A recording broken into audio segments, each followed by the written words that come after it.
Fala pessoal, Bruno aqui e hoje o assunto é no mínimo para você pensar. A gente está atualmente nessa confusão da Ucrânia, Rússia, Estados Unidos e eu tive um insight que eu achei muito interessante porque antes de ontem o Bitcoin teve uma volatilidade absurda e hoje está tendo. Ele caiu, estava caindo, sei lá, 7, 8%, subiu outros 9%, aí está caindo 6, 7% também. E como eu tive esse insight de ver o que é a coisa mais valiosa do mundo, e quando eu falo coisa mais valiosa, não é a pessoa, a família, a religião, o Deus, não, eu estou falando de coisa, negócio, investimento, coisa palpável, né?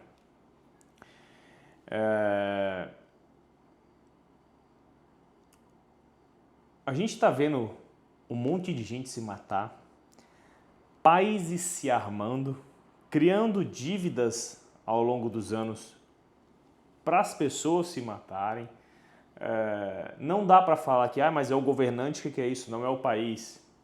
Porque foi o país que botou aquele governante no poder.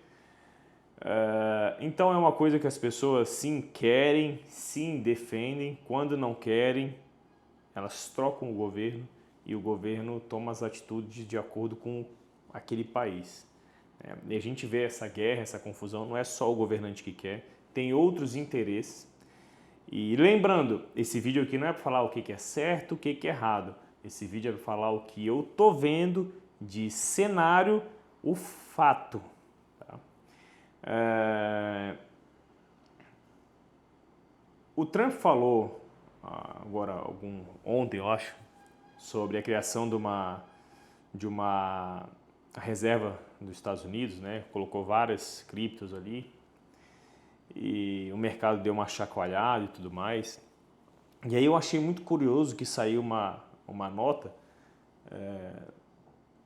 do filho do Trump, um dos filhos, ele tem 4 filhos, se eu não me engano, do filho do meio dele, falando que provavelmente o Wall Street vai acabar e que as pessoas têm que se acostumar com o Bitcoin ou com as criptomoedas.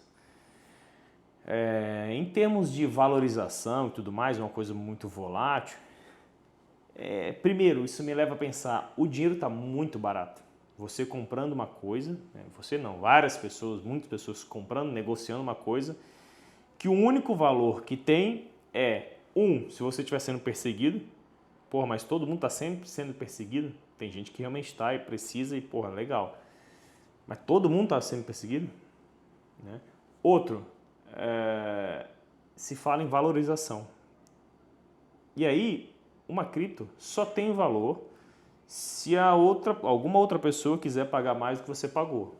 Simples assim. Não, eu sou obrigado a comprar. Não existe ninguém que é obrigado a comprar, não existe lei, não existe isso. Né? E não estou falando que está certo ou errado, estou falando que não existe. Quando alguém assim, como o filho do presidente fala isso, me dá um espanto de que, ele não é um cara qualquer, que não tem conhecimento nenhum e tá cego a esse ponto. Porque quando você fala de Wall Street, você tem algumas bolsas de valores, mais de tecnologia, tem empresas menores, cada um no seu foco. Mas quando você investe numa empresa, por mais que hoje a mentalidade seja mais limitada ao pensar, isso aqui vai valorizar 5, 10, 15, 20, 50%. O que faz isso ter valor é a funcionalidade daquela coisa que você compra. Por que ele tem valor? Porque ele serve para muita coisa. Né? Por que uma empresa tem muito... A NVIDIA tem muito valor? Porque ela está vendendo alguma coisa, ela produz, ela bota no mercado, ela vende, ela recebe o dinheiro, ela paga seus custos e ainda sobra lucro para reinvestir, para crescer, para vender para mais pessoas. É um negócio. Serve para quê? Para isso. Você está me assistindo no celular ou do computador, você comprou. Né? Eu estou gravando com uma câmerazinha aqui, a DJI Osmo. Eu comprei, ela tem uma funcionalidade, a empresa. Né? O dinheiro, ele é para ficar sendo trocado. Ah, mas então eu vou guardar meu dinheiro em Bitcoin e quando eu quiser usar esse dinheiro, eu transformo para minha moeda para poder comprar, para não perder poder de compra. E se tu fizesse isso e fosse nessa semana que caiu 5, 8, 10%? Entendeu? E eu falo isso, pô, mas em ação você não faz isso, hein? Em ação ela está pagando dividendo.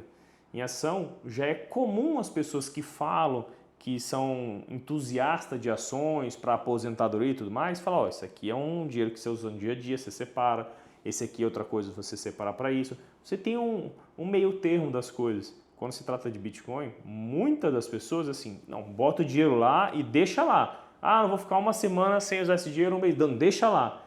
Isso não é realidade. Isso, né, é um pouco fantasioso, né? Inclusive quando chega ao ponto de alguns gestores, algumas pessoas grandes falam, tá, mas e quanto você colocar em Bitcoin? O cara, não, bota, pô, 2%, 5%. Você tem o Bruno Perini que fala, não, eu tô com 80% de Bitcoin. Você fala, caralho, tudo que você tinha você transformou em Bitcoin? Não. Ele comprou tão lá atrás e valorizou tanto que hoje é 80% do patrimônio dele. Entendeu? Se ele tivesse todo o patrimônio dele em outro negócio, inclusive ele tem outro negócio, né, que ele é um dos sócios do Grupo Primo, por que ele não vende logo o grupo, a parte dele e compra tudo Bitcoin? Ah, porque vai valorizar mais. Ué, mas Bitcoin é a coisa que mais vale, entendeu? Eu tô dando todo esse cenário, parece, porra, Bruno, então tu odeia o Bitcoin. Não, eu acho que é do caralho, é um negócio sensacional, sensacional mesmo. Mas as pessoas têm que parar de ser 8 ou 80, não presta para nada ou é a melhor coisa do mundo. Não é assim que funciona. Não é assim que funciona. E o que eu quero dizer que me ligar aqui. A análise que eu tive de que porra, tô me ligando, o computador tá do outro lado ali, ó. Deixa eu ver aqui. Vou parar aqui.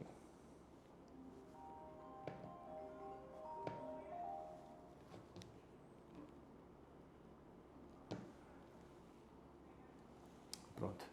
E a análise que eu tive, que eu comecei falando de Rússia, Ucrânia e tudo mais, é que você nunca viu um país, o Bitcoin já tem um certo tempo que ele está crescendo e tudo mais, você nunca viu um país invadindo outro por causa de Bitcoin. Você nunca viu um país sancionando outros por causa de Bitcoin. Você nunca viu nada dessas coisas grandes que a gente vê, que move o mundo pro bem ou pro mal, depende da época, depende das circunstâncias, por causa de Bitcoin. Eu não vou ficar dando exemplo de 80, 100 anos atrás. Mas vamos dar exemplo dos últimos anos, desde que se descobriu o Bitcoin, desde que se minera. Porra, toda hora está tendo confusão, toda hora está tendo problema. Em Israel, em todo canto está tendo problema. Nada disso é por causa do Bitcoin. 100% disso é petróleo, porque sem petróleo você não faz nada, nem minera o Bitcoin. Minerais, né, terras raras que você precisa para produzir baterias, produzir alguns eletrônicos, para criar tecnologia, até mesmo para produzir o Bitcoin. Em algumas vezes, área de produção, comida. Sem comida, você não tem um ser humano que consiga usar as tecnologias para comprar, ganhar dinheiro, investir em Bitcoin. Então, isso por trás é o fundamento do negócio. E quando você vai ver uma empresa, quando você vê um negócio, você tem que olhar o fundamento, para que ela serve. Se o mundo entrar em guerra agora, a minha empresa vai servir para alguma coisa? E aí eu não tenho como trazer uma resposta para vocês assim de cada cenário do mundo, mas pensa nisso. O que são as coisas mais importantes do mundo? Será que não é petróleo, minérios, alimento, energia? Muitos países já foram invadidos, tiveram brigas por causa de fonte de energia. Inclusive, por curiosidade, alguns países ali na Europa se juntaram, formaram a União Europeia, alguns outros países também se juntaram, deram muito poder na mão de alguns, ali em Bruxelas, e tudo que eles querem dominar, que é a elite mais poderosa, influente, rica do mundo, tudo que eles querem dominar, são essas 4 coisas que eu falei. Eles não querem dominar o Bitcoin. será que essas outras coisas não são mais importantes? Será que não são coisas que valem mais do que o próprio Bitcoin? E eu estou dando ele só como exemplo. Se tivesse esse controle de ar-condicionado aqui valendo muito, fala, será que não vale mais que o controle de ar-condicionado? Que no fundo, lá a função das empresas, a função das coisas é, por incrível que pareça, né, ter uma função. Então, sempre que você for fazer um negócio, criar um negócio, investir em alguma coisa, entenda qual que é a função desse investimento, por que ele vai me dar lucro, por que esse negócio é bom, para que ele serve, entendeu? Tem que ter funcionabilidade, tem que funcionar para alguma coisa, servir para alguma coisa. E quando você se trata do Bitcoin, todas essas coisas estão antes dele. Sem essas coisas, ele não vai existir. Ele não vai servir para alguma coisa. Entendeu? Curte esse vídeo aqui, encaminha para quem você acha que pode ter uma visão parecida com isso ou diferente para a gente conseguir discutir. Comenta aqui embaixo se acha que isso faz sentido.